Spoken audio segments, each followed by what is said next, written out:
About the defensive improvement over the last few games? Yeah, we've been improving a good bit. We've just been focusing on attention to detail and clean football. And, we've never had a problem with toughness. We've never had a problem with going hard and effort. But maybe an issue that we may have had was just the clean football and attention to detail. So we've been improving that, and we're going to continue to. Is it a better understanding of the overall scheme? Is that part of it? Yeah, that's a small part of it. But also it's just like,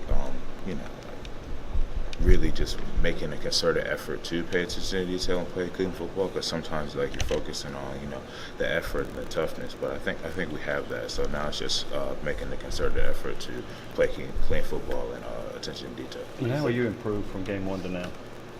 I feel like I've certainly improved. I also feel like I have a long way to go. I have goals. We have goals as a team, and for us to get there, it has to be constant improvement, never complacency. What are some of the details that you've gotten better at and that you're focusing on? Some things that just me personally I'm focused on is pad level and fitting my hands correctly.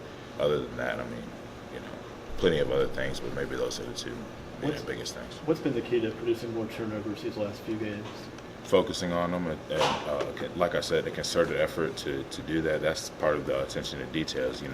A big part of a game can be getting a turnover and putting the offense in good field position. So, if you make a concerted effort to get them, they're not just going to happen by themselves. And then also just seeing the opportunity, maybe if the guy has a ball out here, or if we know that a quarterback is known to over or underthrow, just play coverage the correct way and knock the ball off a guy.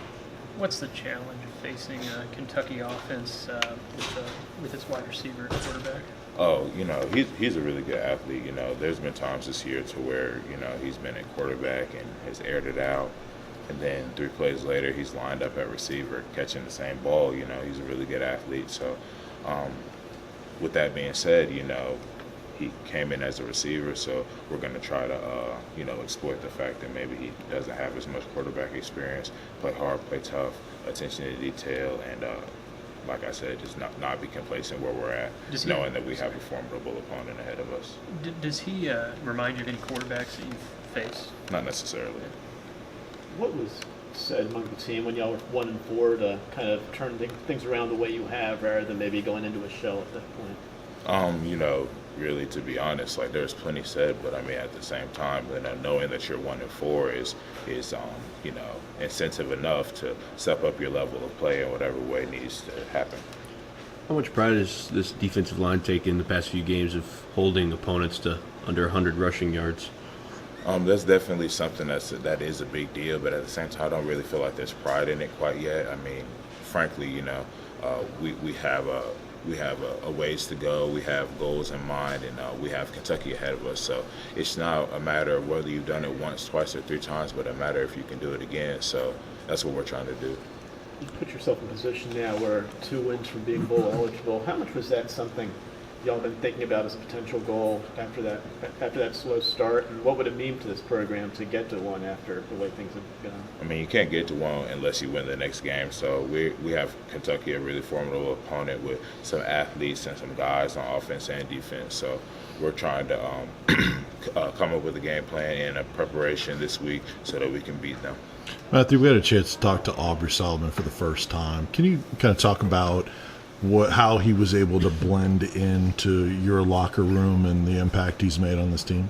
He's a good football player, first of all, and a really good guy. So, it doesn't really take much to blend into a locker room. He comes from football.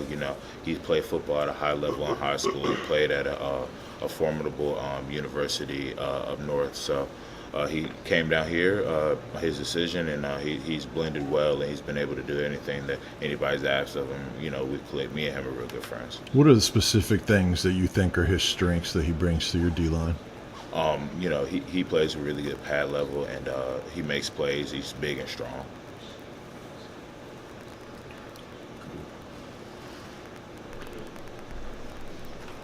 That's it. Thank you very much. All right, Thanks, man. Thanks, man.